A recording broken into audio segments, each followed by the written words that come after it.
If you were to choose between a client paying you $500 once and $50 every month forever, which would you choose? You see, the moment subscriptions came into the play, everything changed. Which is why this video is more than important, because I'm going to be telling you why you should build one and how to, in case you're interested. Hey guys, welcome back to my channel. My name is Margaret Atudo and I am your girl for everything health, wealth, wellness, and everything in between. Basically how to navigate life from my point of view.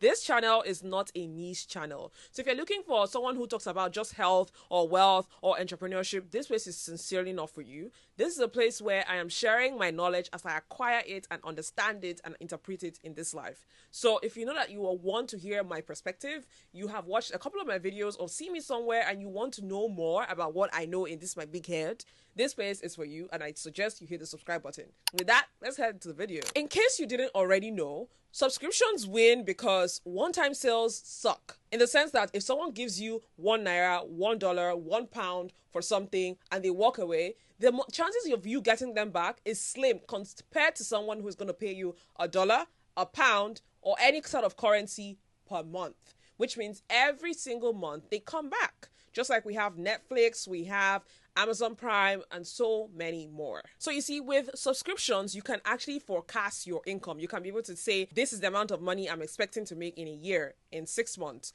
When it comes to one-time payments, you don't know the next time you're going to get a payment.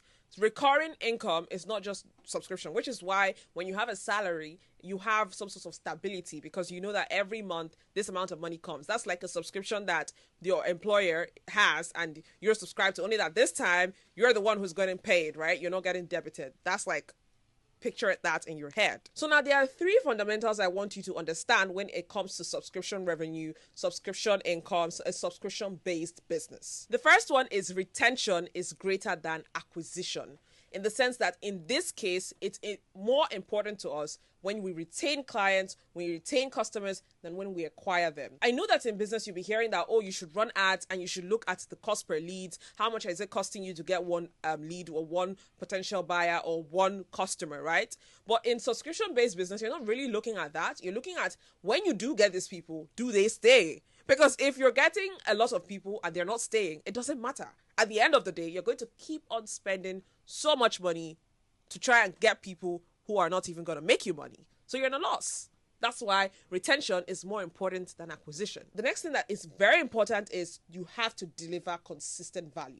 Now, subscription-based models are not for people who do not want to put in effort into whatever thing that they're offering, because at a point in time, you might become tired. You have to constantly give people value so that they keep on paying. That's the way you retain them. You see, if Netflix didn't always bring in new films for us to watch as its users, it will get to a point where you are tired of the genre or the films that Netflix has. You don't want to watch them and you unsubscribe. You delete Netflix and you're like, I'm done with this. I want something else. So Netflix is always seated at their chairs, their high tables, thinking with their head, how do we give them more things? How do we make our app more interesting? How do we make our platform better? How do we get people who are subscribed elsewhere to want to come to Netflix and stay? That is what they're talking about. So you have to constantly deliver value for you to get anything in return. Now, the third thing is knowing your unit economics. You remember a couple of minutes ago, I was talking about cost per lead. That's CPL, which is what you're going to hear from ads guy, paid media specialists, when they're talking about Facebook ads or whichever kind of ads they're using to try and acquire customers for you. Now, you need to understand the economics, the unit economics that is particular to you as someone who is running a subscription-based business. The first one being monthly revenue per customer minus monthly cost per customer is equals to profit. What does this mean? Monthly revenue per customer, how much your customer is paying, minus how much it costs you to even get them, is equal to your profit. So if you are not making enough profit, you might need to tweak how much your customer is paying, which is what makes you understand or now see the reason why people increase their subscription fees, because they are looking at the money this person is paying. If you remove how much it costs to even get them, we're at a loss. And so they have to increase their monthly revenue. Or they try to tweak some tactics, some models, hire some specialists, some gurus to reduce the amount of money it costs them to acquire a customer. These are the 2 factors that are important when it comes to subscription-based model, right?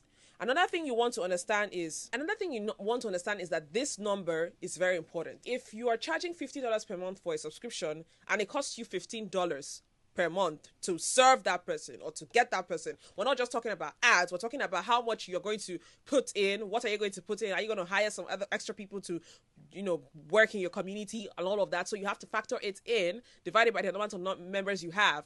So when you do like 50 minus 15, that means that particular customer is a profit of $35. Now, at the end of the day, you need to know this number. You need to know how much you're getting in profit per subscriber.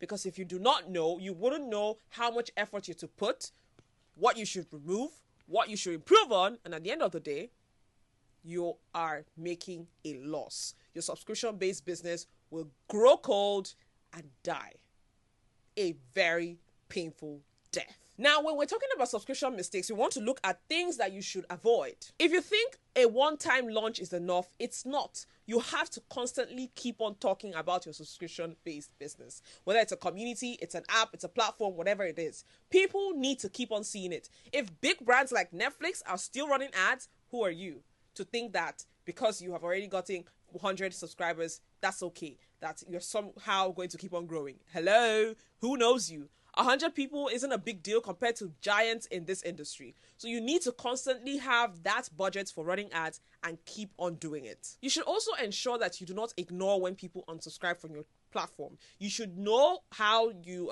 see those signals. How do you know when someone unsubscribes, and how do you prevent it from happening? Very important. The last thing is you do not want to be too cheap or too high. You want to start at a pace in terms of your pricing that is scalable.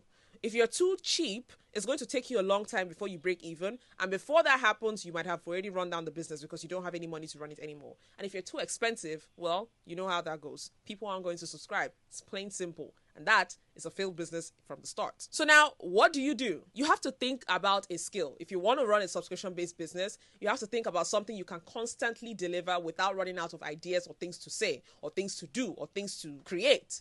And then you ask yourself, what value do people need constantly? What value do people want to pay money for all the time? You don't want to look for something that if you offer it to the person once they are done with getting that help, they don't need you anymore. You want something where they constantly need you or need your service or need your platform so that they continuously have a reason to pay. You don't need to remind them. That's something you want, such that even if their card declines, they automatically fund it just because of your service or your platform or your app. Another thing I will leave you with, or rather the last thing I will leave you with, is start with one subscription idea. Do not jumble a lot of things and put them into one idea and say that that's it. One thing and then expand from there. It'll help you, especially when you're starting out newly, with something that could go two ways. It could go good, it could go bad.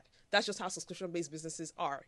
Right? Now, if you want any help, you know how we do it here. Leave it in the comment section below. I'll read through it and give you my honest feedback. Thank you so much for watching. You know that every single view counts, and every single like counts, and every single subscribe button click counts. If you know that you want to see more of this kind of content, hit the subscribe button and turn on the post notifications so you never miss out when I come on live. And with that, I'll see you in the next one. Toodles!